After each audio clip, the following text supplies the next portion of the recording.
Semiologia do pulso arterial. Este vídeo tem como objetivo oferecer um material complementar para o estudo da semiologia do pulso arterial. Obviamente, não substitui os livros-textos sobre o tema e nem tem a pretensão de esgotar o assunto. A ideia é apresentar uma forma didática de aprendizado e raciocínio clínico.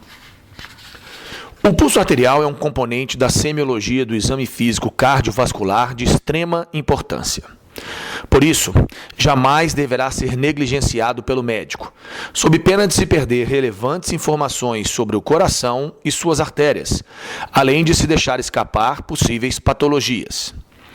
Quando se palpa uma artéria, o pulso arterial é percebido como uma expansão da parede arterial, que é sincrônico com o batimento cardíaco. A expansão é devida à distensão súbita da parede arterial, originada pela ejeção ventricular na raiz da aorta e sua transmissão aos vasos periféricos. Na realidade, o pulso arterial é uma onda de pressão dependente da ejeção ventricular. E por isso, a análise do pulso arterial proporciona dados inestimáveis da ejeção ventricular esquerda, do mesmo modo que o pulso venoso expressa a dinâmica do enchimento ventricular direito. Semiologicamente, o pulso arterial coincide com a primeira bulha cardíaca, a B1, porque ocorrem simultaneamente no mesmo momento do ciclo cardíaco. Assim, quando o sangue é ejetado na raiz da aorta, ocorre também o movimento de tentativa de retorno de parte do sangue que está dentro do ventrículo esquerdo para o átrio.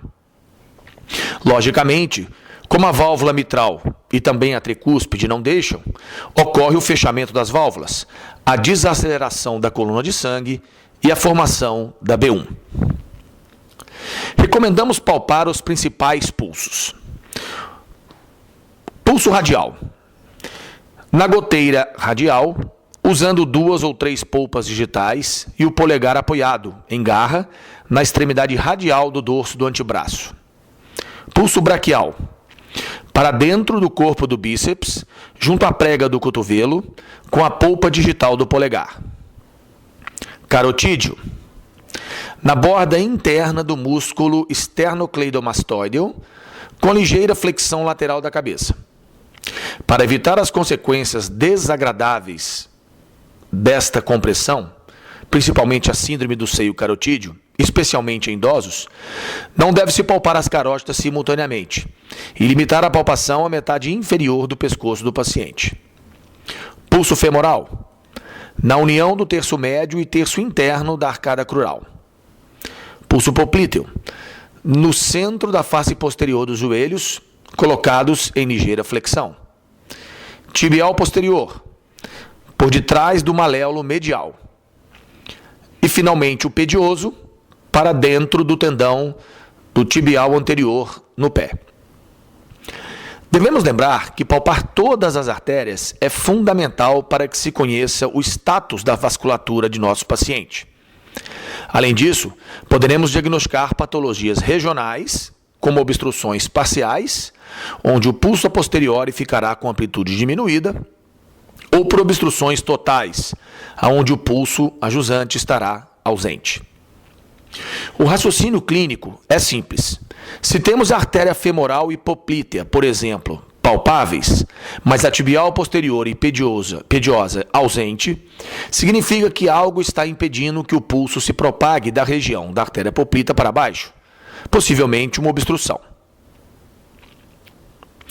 Vamos então conhecer quais são as principais características propedêuticas do pulso arterial. Primeiramente, a frequência do pulso arterial. Devemos contar em 1 minuto e, sabidamente, o pulso normal reflete uma frequência cardíaca entre 60 e 100 batimentos por minuto. O pulso será considerado taquicárdico quando está acima de 100 batimentos por minuto e bradicárdico quando está abaixo de 60 batimentos por minuto. Ritmo. O ritmo normal é caracterizado pelas amplitudes iguais, com espaços ou intervalos também iguais. Quando a irregularidade ocorrer, ou seja, a amplitude deixa de ser igual e irregular, deve-se observar se essa irregularidade é esporádica ou constante. Dessa forma, caso a irregularidade seja esporádica, quero dizer, intervalos regulares alternados com um ou mais batimentos irregulares e com amplitude diferente da normal, provavelmente estaremos diante de extrasístoles. O raciocínio clínico é que, com a extrasístole, ou seja, o batimento cardíaco extra, ocorre também uma onda de pulso extra, cuja amplitude será maior ou menor dependendo da magnitude da contração do batimento extrasistólico. Na maioria das vezes, o impulso extrasistólico é seguido de uma pequena pausa, chamada de pausa compensatória, que é percebida no pulso. Porém, quando o ritmo e amplitude são completamente irregulares, arrítmicos e assincrônicos, podemos entender que algo está provocando uma sequência de contrações cardíacas completamente arrítmicas.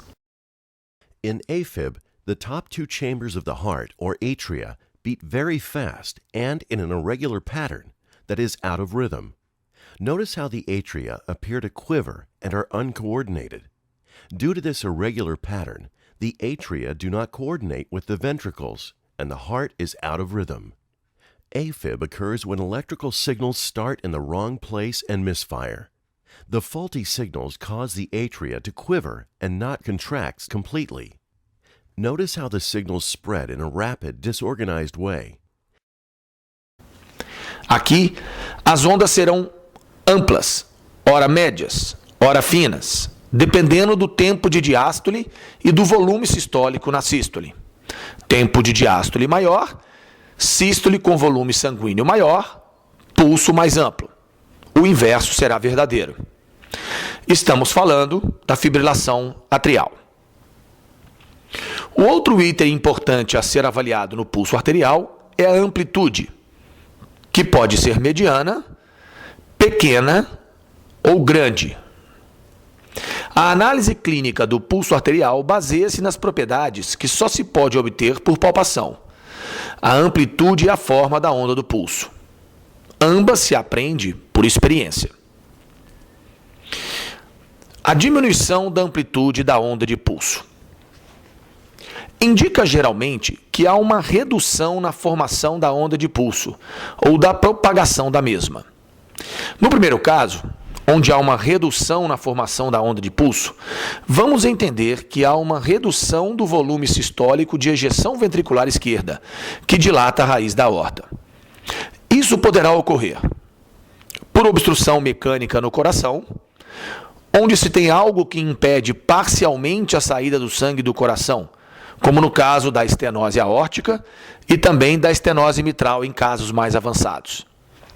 Por obstrução mecânica na trajetória da artéria, onde se tem algo que impede parcialmente ou totalmente a propagação da onda de pulso. Ocorre nos casos de obstrução arterial periférica ou compressão extrínseca da artéria correspondente. Por diminuição da força de contração, onde a contração ventricular está diminuída, fraca, por alguma insuficiência. Com isso, ejeta-se sangue com menor força, distende-se a aorta com menor intensidade e a onda de pulso é menor. Assim, a insuficiência cardíaca congestiva é uma causa muito comum de pulso fino. Como já dissemos, o pulso fino corresponderá com a hipofonese da aumento da amplitude da onda de pulso. Quando a ejeção ventricular esquerda aumenta, a amplitude da onda de pulso torna-se maior e, logicamente, amplia-se o pulso. Como no caso anterior, a forma do pulso, normal ou não, dependerá da dinâmica ventricular. Quando ocorre esse aumento, duas possibilidades de raciocínio devem ser consideradas. A primeira é o aumento da força de contração do coração, o que acarreta o aumento da velocidade de ejeção com maior distensão da onda de pulso. Segundo, o aumento do volume ejetado, que ocorre em situações patológicas, como a insuficiência aórtica.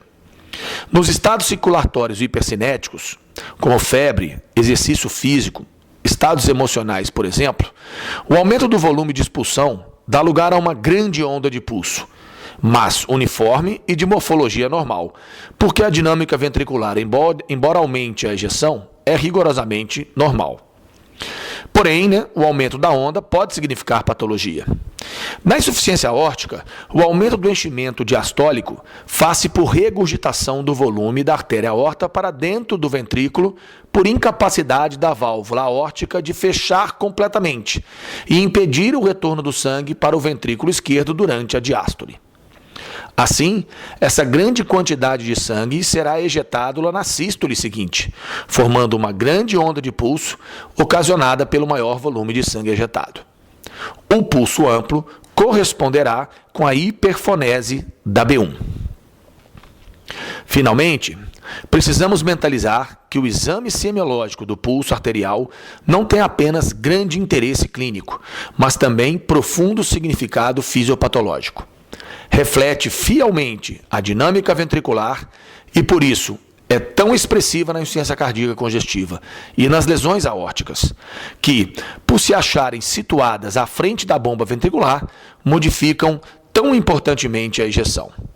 Além disso, o exame do pulso nos informa sobre o status da árvore arterial, de enorme importância no diagnóstico das doenças arteriais obstrutivas periféricas.